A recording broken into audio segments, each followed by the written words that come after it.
এখানে কামাল এবং তার চাচাতো ভাই সোহেল দুইজনকে আমরা অ্যারেস্ট করেছি। তাদেরকে পরবর্তী আইনানুগ ব্যবস্থা গ্রহণ করা হবে এবং অস্ত্রগুলা এবং অন্যান্য যা সরঞ্জামাদি পেয়েছি এগুলো আমরা আইনানুগ ব্যবস্থা গ্রহণ করব। আচ্ছা, এখন কি এরা কতদিন যাবত এই কর্মকাণ্ডের সাথে জড়িত, আপনারা কিভাবে আইডেন্টিফাই করতে পেরেছেন যদি একটু? আমরা প্রথমে বলেছি এগুলো আমরা গোপনে তথ্য পেয়েছি এবং তারা বেশ কিছুদিন যাবতই আমরা তথ্য পাচ্ছিলাম যে তার বাসায় অস্ত্র আছে এবং সে অস্ত্র ব্যবহার করে, এই ধরনের তথ্য আমরা পাচ্ছিলাম। এই তথ্যের ভিত্তিতে এই অভিযানটা পরিচালনা করেছে। তাদের কোনো রাজনৈতিক পরিচয় আছে কিনা? সে নিজে কোনো রাজনৈতিক পরিচয় ব্যক্ত করেনি এবং কারো সমর্থন বা এই ধরনের কোনো কিছুই বলেনি, এজন্য আমরা নিজেরা ধারণামূলক ভাবে কিছু বলছি না।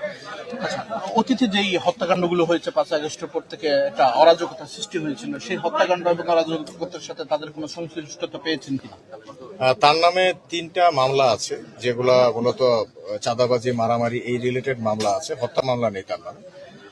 তবে এই রাউজান এলাকায় গত 1 বছরে যে ধরনের মার্ডার এবং অন্যান্য মারামারি সন্ত্রাসী কার্যক্রম হয়েছে সেখানে এই ধরনের অস্ত্রই ব্যবহার হয়েছে। এই ধরনের কিংবা কিছু বিদেশি অস্ত্র, রামদা, চাপাতি এগুলোই ব্যবহার হয়েছে।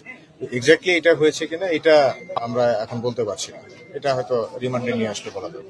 এত অস্ত্র তার বাড়িতে মজুদ রাখলো কেন, মজুদ রাখলো কিসের উদ্দেশ্য মজুদ রাখলো, এই বিষয়ে কোনো তথ্য দিয়েছে কিনা? না, এই বিষয়ে সে তেমন উল্লেখযোগ্য তেমন কোনো তথ্য দেয়নি। সে বিভিন্ন কথাবার্তা বলছে, বাট এটা আসলে গ্রহণযোগ্য। আমরা ঘরের ভিতরেও পেয়েছি, এই যে পেছনে যে আরেকটা ঘর আছে এই ঘরটাতেও পেয়েছি।